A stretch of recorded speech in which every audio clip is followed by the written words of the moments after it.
Քանի հոգի կա դժոխքում։ Երբ որ Քրիստոս հոգվով մի դժոխք իջավ, բոլոր հոգիքն ազատեց, միայն թողեց 4-ը՝ Կայենին, Հուդային, Սոլոմոնին ու Անակին։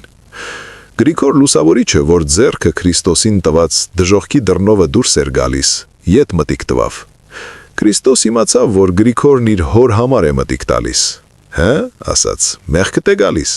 Թող քո խաթրու դժոխքի սյունը ականջիցը հանեն, աչքումս դնեն։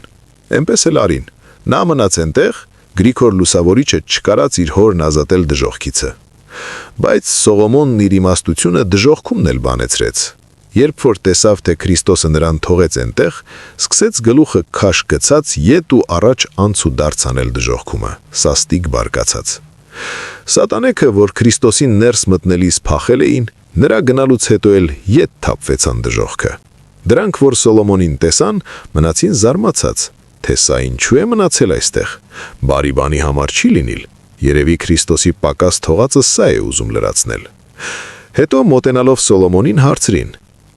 ուստա Սոլոմոն, էստեղ ինչ ես շինում, էդ ինչ ես չափում չափչփում, մտքիդ խորն ընկած։ Ձեզ համար գերեզմանատեղ եմ չափում, պատասխանում է Սոլոմոնը։ Քրիստոս ինձ հրամայեց, որ այս դժոխքի տեղը մի մեծ տաճար շինեմ, իմ Երուսաղեմում շինած տաճարից ձևով։ Այն զանազանությունով միայն, որ այս տաճարն իր հիմքի տակ պիտի ունենա մի կամարակապ խոր անդունդ, ուր պիտի ամփոփեմ ձեզ, որ այնտեղ մնաք հավիտյան եւ էլ լույս աշխարհ չտեսնեք։ Սատանեկն ասում են.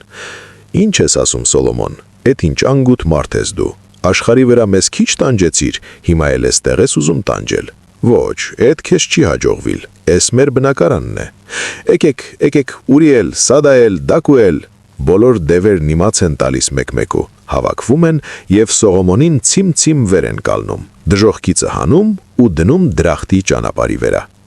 Այսպես գնաց Սողոմոնը, որ դրախտ ընկնի, ճանապարհին ձիթենյաց սարի տակով անցկենալիս վերև մտիկ տվավ, տեսավ Ադամին Քրիստոսի կողքին նստած։ Սոլոմոնը Ադամին որ տեսավ, ասեց. «Օրհնեա Տեր»։ Ադամն էլ իր ձեռքը Քրիստոսի կուրծքին դնելով ասեց. «Աստված օրհնե»։ Քրիստոսն էլ Սոլոմոնի իմաստությունը գովեց, թե ես ինքս գիտեի, որ դու դժոխքումը կենող պտուղ չես։ Ահա այսպես։ Հիմա իմացա՞ր։ Մեջբերումը Ղազարոս Աղայանից։